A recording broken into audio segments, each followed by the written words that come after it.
Melhor do que financiar a casa própria é quitar esse financiamento.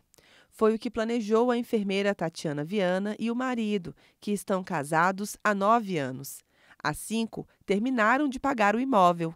O saldo que tinham em contas do Fundo de Garantia por Tempo de Serviço, o FGTS, foi usado para isso. A gente decidiu casar e aí o primeiro passo foi na Caixa para ver quanto que a gente tinha de FGTS.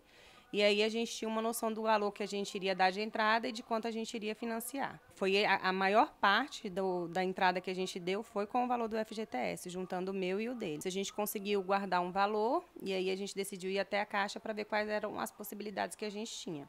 E aí a gente tinha 3 possibilidades, ou amortizar as prestações, ou diminuir o prazo do financiamento, ou quitar o financiamento. E aí a gente decidiu por quitar o financiamento, 4 anos depois que a gente havia comprado o imóvel. Tatiana e o marido só conseguiram usar o saldo do FGTS para comprar e depois quitar o imóvel porque o financiamento foi realizado pelas regras do Sistema Financeiro da Habitação. O SFH, como é conhecido, foi criado pelo governo federal na década de 60 para facilitar a aquisição da casa própria.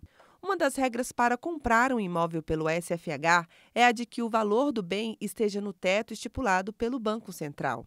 Esse valor é atualizado anualmente. Hoje é de R$ 1,5 milhão.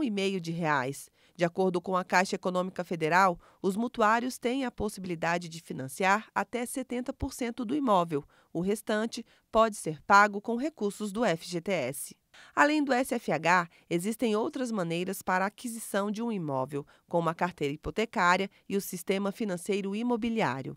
Ambos oferecem condições mais diferenciadas na hora de financiar uma casa ou apartamento, porque não há limite do valor do bem que será financiado. Mas em nenhum desses casos é possível utilizar saldo do FGTS no processo. E foi baseado nessas regras que o Tribunal Regional Federal da Primeira Região negou um pedido de um mutuário da Caixa Econômica Federal que pretendia utilizar o saldo do FGTS para amortizar o valor de um imóvel financiado, mas não pelo Sistema Financeiro de Habitação, o SFH. Além disso, o valor do imóvel era superior ao permitido para a utilização do FGTS. O caso foi analisado pelo juiz federal Roberto Carlos de Oliveira. Ele explicou que uma resolução do Banco Central utiliza o valor de avaliação do imóvel como limitador na hora de se utilizar o saldo de FGTS na compra do bem, como explica o advogado Hugo Almeida. Dentro desse quadro, se o imóvel ultrapassa o valor permitido pela lei, não teria como ele utilizar o fundo de garantia. A lei limitou. E os agentes que usam, que aplicam essa lei, eles se obrigam pela legalidade. Eles têm que obedecer à lei. Não teria um meio para ultrapassar esse valor.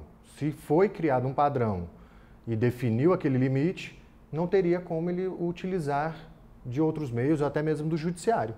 Para o presidente do Conselho Federal de Corretores de Imóveis, é fundamental que o interessado em adquirir um imóvel esteja atento às regras de financiamento e busque informações em fontes confiáveis. Os corretores de imóveis, aqueles que são bem atuantes no mercado, têm todas essas informações na ponta da língua e podem imediatamente fornecê-las àqueles que forem interessados.